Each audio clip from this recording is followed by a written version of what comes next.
Ada-ada aja. Waduh, kenapa Dot? Ini Kak Jo, aku nggak sengaja nyenggol.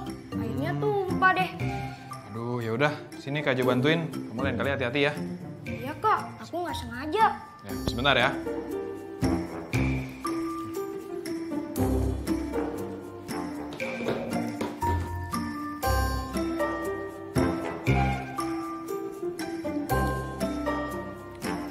Dah, selesai deh.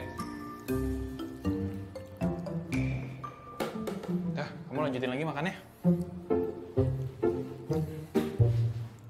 Kak Jo, kenapa air itu kalau jatuh ke bawah ya? Kayak tadi aku nggak sengaja nyenggol gelas, airnya tumpah ke lantai. Lalu hujan juga, turun dia jatuh ke bawah. Wah, pertanyaan bagus nih Dodi nih. Tapi sebelum Kak Jo jawab, kita sapa dulu yuk teman-teman di rumah. Halo teman-teman kelas 3 SD di rumah, ketemu lagi sama Kak Jo, Dodi di program kesayangan kalian, Belajar dari Rumah. Halo teman-teman di rumah, halo juga untuk ayah dan bunda yang selalu menemani teman-teman di rumah. Teman-teman di rumah, kita lagi ingin mencari tahu nih, kenapa benda cair seperti air bisa jatuh ke lantai, seperti kata Dodi tadi. Tapi sebelum kita mulai, alangkah lebih baiknya kita berdoa dulu yuk, menurut keyakinan dan kepercayaan masing-masing ya. Berdoa, dimulai. Selesai. Yuk. Yuk.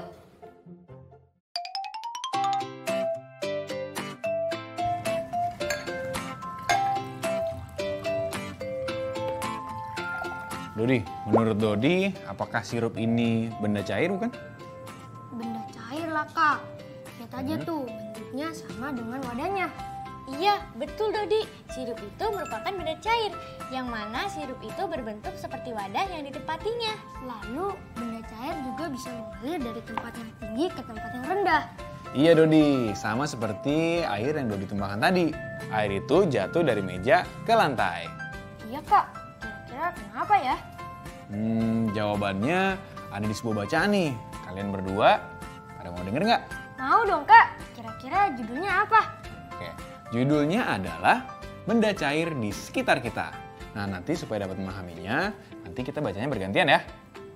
Iya Kak Jo. Teman-teman di rumah juga mau mendengarkan? Kalau begitu, saatnya kita membatik. Membaca itu asik.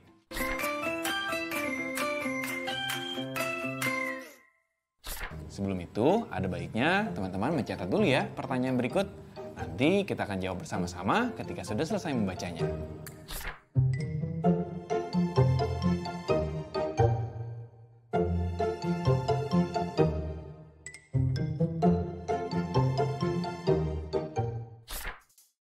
Benda cair di sekitar kita. Benda cair dapat kita temukan di sekitar kita. Benda cair merupakan jenis benda berupa cairan. Saat kita minum, kita juga menjumpai benda cair. Misalnya, air, teh, susu, dan sirup. Saat anggota keluargamu memasak atau mencuci pakaian, kamu juga bisa menemukan benda cair. Benda cair lainnya yang sering kita jumpai adalah minyak, madu, kecap, sampo, deterjen cair, dan lainnya. Benda cair dapat berubah bentuk menurut bangun tempatnya. Benda cair memiliki bentuk yang tidak tetap dan selalu berubah-ubah. Hal ini karena bentuk benda cair selalu mengikuti wadahnya. Jika kita menuangkan air ke dalam gelas, maka bentuk air seperti gelas. Tetapi, jika kita menuangkan air ke dalam mangkok, maka bentuknya seperti mangkok. Begitu juga ketika dituangkan ke botol. Peristiwa tersebut membuktikan bahwa bentuk benda cair dapat berubah sesuai dengan tempatnya. Permukaan benda cair yang tenang juga selalu mendatar. Benda cair mengalir ke tempat rendah. Pada saat hujan, kita dapat melihat bahwa air hujan jatuh ke genteng. Lalu, air ini mengalir melalui talang dan jatuh ke tanah. Air ini kemudian mengalir ke selokan yang ada di rumah kita. Ketika kamu melihat sungai, kamu juga bisa melihat bahwa air sungai mengalir dari tempat yang tinggi ke tempat yang rendah. Benda cair juga memiliki kekentalan yang berbeda. Ada yang bersifat kental dan ada yang encer. Benda cair yang bersifat kental seperti madu, kecap, minyak, dan yogurt akan memiliki laju mengalir yang lambat dan tidak mudah mengalir. Sebaliknya, benda cair yang bersifat encer seperti air akan mengalir lebih cepat. Benda cair juga bisa menyerap. Saat mencuci pakaian, air meresap pada pakaian yang kita rendam. Benda cair meresap melalui celah-celah kecil. Kita juga dapat melihatnya saat minyak meresap pada sumbu kompor. Nah, ini tadi ceritanya. Bagus kan? Bagus, Kak. Ternyata air itu mengalir dari tempat tinggi ke tempat rendah ya, Kak. Itu salah satu sifat benda cair kan, Kak? Betul, seperti air sungai yang mengalir. Dan juga seperti air hujan yang turun dan mengalir ke selokan. Nah, sekarang Kak Jo punya pertanyaan nih. Ya, ada beberapa benda cair yang ada di cerita tadi. Kecap, madu, dan juga saus. Nah, kenapa benda cair ini lebih lamban dibandingkan air? Karena kental, Kak. Betul, Dodi. Nah, sekarang pertanyaannya, jadi antara air, kecap, madu, dan juga saus, mana yang lebih encer? Air, Kak. Betul. Nah, berarti air akan lebih cepat mengalir karena lebih encer. Lalu bagaimana cara benda cair meresap ke kain, Kak? Gini deh, Kak Jo ambil sesuatu dulu, nanti akan tunjukin ya. Sebentar ya. Iya, Ya, Kak. Kak. Nah, ini dia.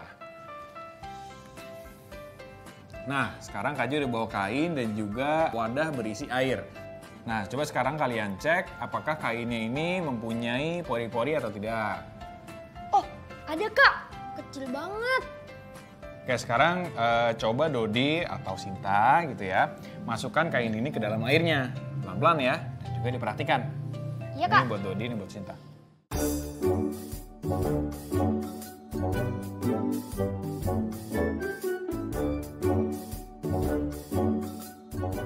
Iya, Kak. Dia menyerapnya pelan-pelan. Iya betul, air itu meresap melalui celah-celah kecil yang tadi kamu lihat di kainnya. Paham, Kak? Sebaiknya kita menggunakan kain ya untuk meresap benda cair.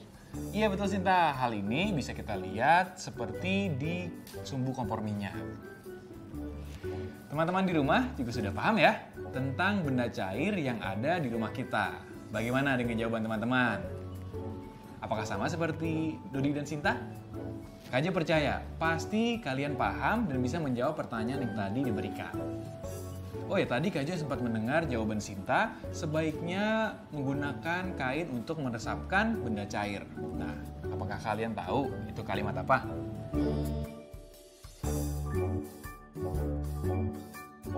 Kalimat saran, Kak. Nah, betul sekali Sinta. Kalau gitu sekarang kita berlatih yuk menggunakan kalimat saran. Mau kan? Mau dong, Kak. Nah, di sini udah ada beberapa kata yang biasanya digunakan untuk kalimat saran. Contohnya ada kata sebaiknya, seharusnya, ada baiknya, lebih baik. Coba kalian berdua buat kalimat saran berdasarkan kata-kata yang tadi Kak Jo sebutkan. Contohnya adalah sebaiknya. Coba Sinta. Sebaiknya menggunakan kain untuk meresap benda cair, Kak. Betul. Itu adalah salah satu contohnya ya. Teman-teman di rumah juga bisa berlatih bersama ayah, bunda, untuk menggunakan kalimat saran berdasarkan kata-kata yang Kak Jo sebutkan tadi. Kalau gitu sekarang kita mulai ya. Siap? Siap, Kak. Oke. Yang pertama adalah kata seharusnya. Aku, Kak. Seharusnya air lebih cepat meresap pada kain. Betul. Sekarang kita coba kata selanjutnya ya. Ada baiknya. Sinta mau mencoba? Boleh Kak, ada baiknya kita mempelajari sifat-sifat benda cair di sekitar kita. Betul Sinta, sekarang kita lanjut ke kata selanjutnya ya. Kata selanjutnya adalah lebih baik. Sekarang giliran Dodi ya. Lebih baik menggunakan kain pel untuk menyerap air lebih cepat. Betul Dodi. Wah, kalimat Dodi bagus juga ya. Teman-teman di rumah juga sudah bisa membuat kalimat saran. Sering-sering berlatih ya bersama ayah dan bunda.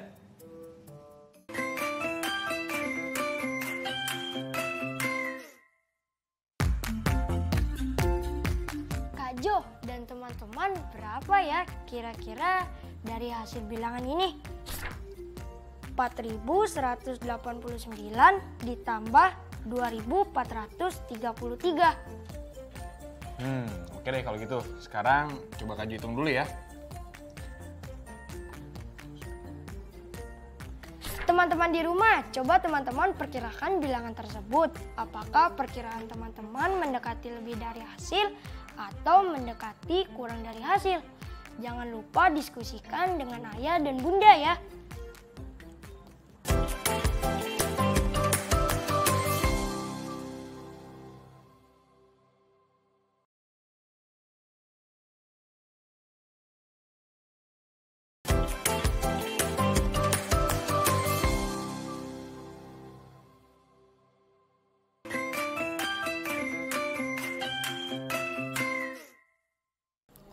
Empat 4.189 ditambah 2.433. Pikiran Kak Jo sih kayaknya 6.700. Dapat dari mana Kak Jo? Oke. Kak Jo mencari lewat bilangan sepadan. 4.189 menjadi 4.200 dan 2.433 menjadi 2.500. Hasilnya adalah 6.700. Karena bilangannya Kak Jo padankan ke atas. Ya hasilnya mungkin lebih dari hasil sebenarnya. Oh iya, paham aku sekarang. Hasil teman-teman bagaimana? Apakah kurang dari hasil sebenarnya atau lebih? Jangan lupa beritahu hasilnya kepada ayah bunda ya. Ini adalah botol ukuran 1 liter. Sedangkan yang ini adalah botol ukuran 500 ml. Nah, sekarang Kak Jo mau menunjukkan ukuran 1 liter dan juga 500 ml pada gelas ukur. Kak Jo boleh pinjam gelas ukurnya? Sebentar Kak, biasanya sama bunda disimpan di lemari. Udah ketemu. Nah, sini Kak Jo pinjam ya. Kalau mengukur ukuran air lewat gelas ukur akan lebih mudah karena pada gelas ukur sudah ada angkanya. Sekarang karena kita ingin mengetahui ukuran 1 liter dan juga 500 ml, Kak Jo akan kasih tanda pada bagian setengah yaitu 500 ml ya. Bagian tengah. Oke. Nah, berarti sekarang ada satu bagian di atas setengah liter dan juga ada satu bagian di bawah setengah liter juga. Nah, coba sekarang Sinta isi gelas ukurnya sampai ke angka 1 liter ya. Iya Kak.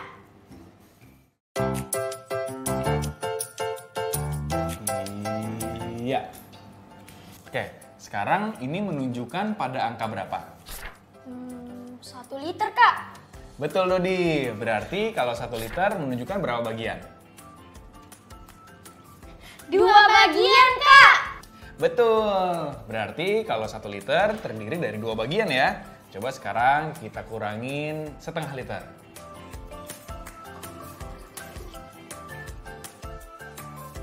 Nah, sekarang ada di angka berapa ukurannya? 500 ml. Betul Dodi. Berarti ada berapa bagian? 1 bagian Kak. Jadi, Volume setengah liter terdiri dari 1 bagian Kak. Jadi setengah liter itu bagian dari 2 bagian yang sama besarnya. betul sekali. Nah, berarti sekarang sudah mulai paham ya ukuran 1 liter dan juga setengah liter pada gelas ukur. Paham banget Kak. Teman-teman di rumah juga sudah paham ya? Tadi kita sudah mengenal botol ukuran 1 liter dan juga setengah liter. Lalu kita juga sudah mengetahui ukuran 1 liter dan setengah liter pada gelas ukur. Sekarang Kak Jo ingin mengajak teman-teman di rumah untuk melakukan percobaan nih. Sebelum itu, tolong teman-teman di rumah siapkan 1 botol ukuran 1 liter, lalu 2 wadah bebas, dan 2 gelas yang mempunyai ukuran yang sama. Kemudian siapkan juga corong yang kita buat kemarin ya.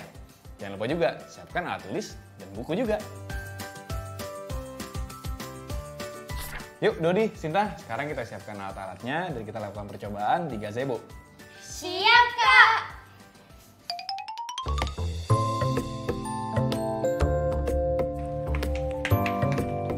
Sudah nih Kak, aku bawa 2 gelas. Aku bawa botol nih, Kak. Kak Ji juga udah siapin nih 2 wadah, 2 botol minum, sama 1 toples. Kalau gitu sekarang kita mulai percobaannya ya. Percobaannya akan ada 2. Percobaan pertama, kita akan mengukur setengah liter benda cair tanpa menggunakan gelas ukur. Nah, percobaan kedua bertujuan untuk mengetahui setengah liter benda cair pada wadah yang berbeda. Nah, sebelum kita mulai, sekarang Sinta sama Dodi bikin tabel dulu di buku kalian untuk mencatat percobaan. Iya, Kak.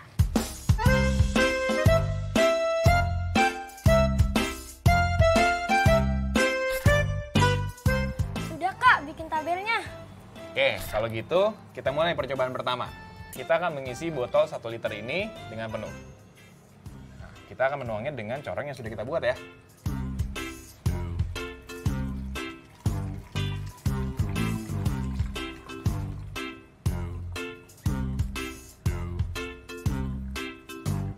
Selesai.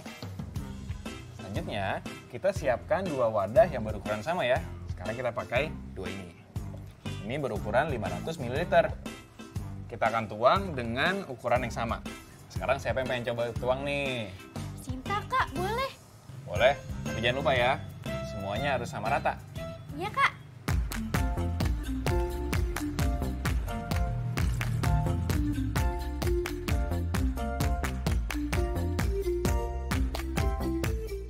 Sudah, Kak. Sekarang kita masukkan lagi air yang ada di gelas ini ke dalam botol ini. Menggunakan coreng yang udah kita buat ya. Sekarang siapa nih yang mau coba tuang airnya? Dodi Kak. Boleh.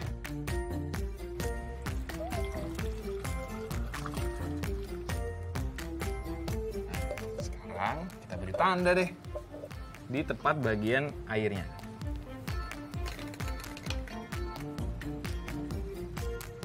Nah, sekarang kita udah tahu deh ukuran setengah liter pada botol ini.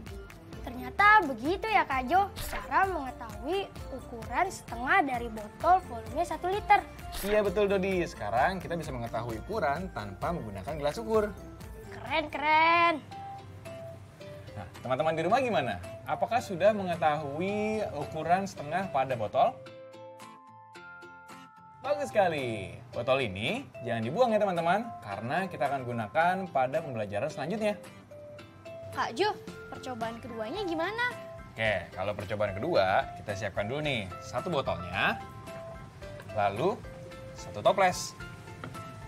Selanjutnya kita tuangkan 500 ml air atau setengah liter air ke dalam 2 wadah ini. Nah, sekarang siapa yang pengen bantuin Kak Jo untuk nuangin airnya nih? Dodi Kak. Boleh. Kita tuangin dulu yang pertama ke toples ya.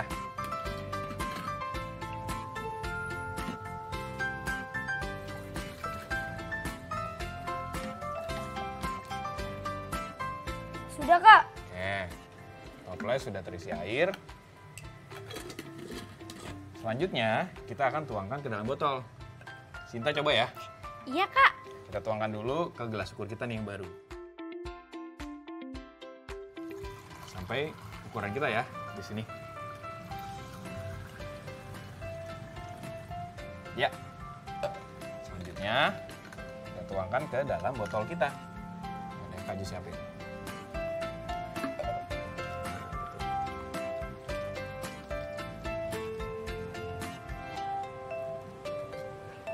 Selesai deh. Tuh.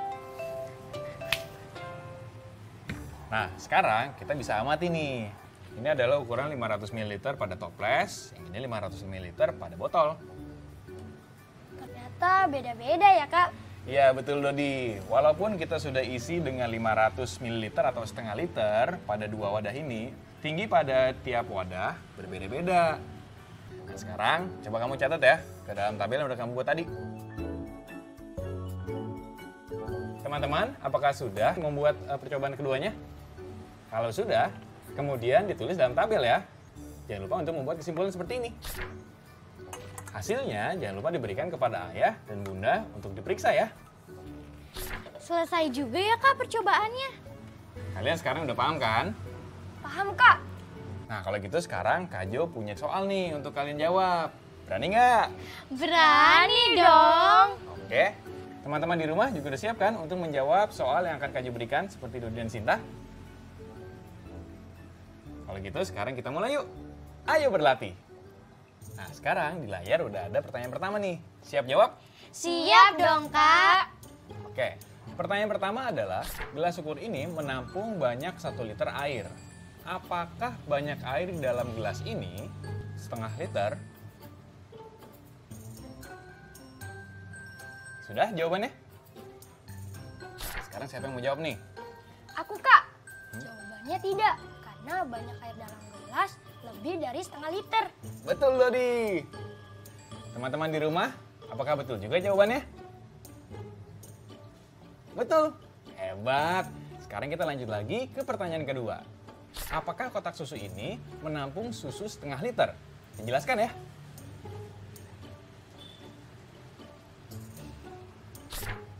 Oke, coba sekarang Sinta yang jawab ya. Sudah jelas setengah liter dong Kak.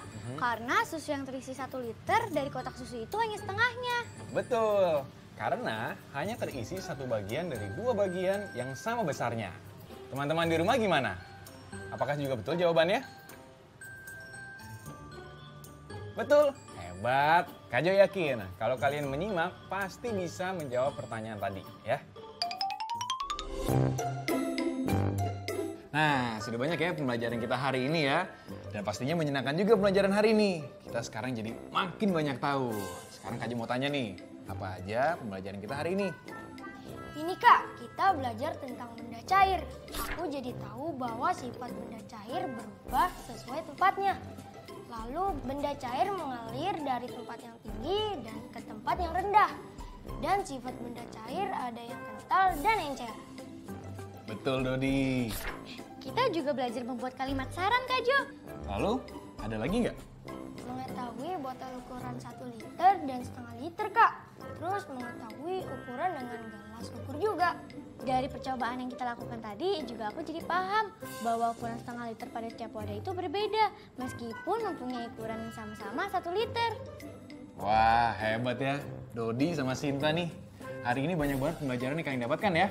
Semoga teman-teman di rumah juga mendapatkan banyak pelajaran hari ini ya. Jangan lupa untuk memperhatikan benda cair yang ada di rumah kamu ya. Terima kasih teman-teman kelas 3 di rumah yang sudah selalu mengikuti program belajar dari rumah. Terima kasih juga kepada ayah dan bunda hebat yang selalu mendampingi teman-teman kelas 3 belajar dari rumah. Sampai jumpa lagi ya teman-teman. Sampai jumpa teman-teman.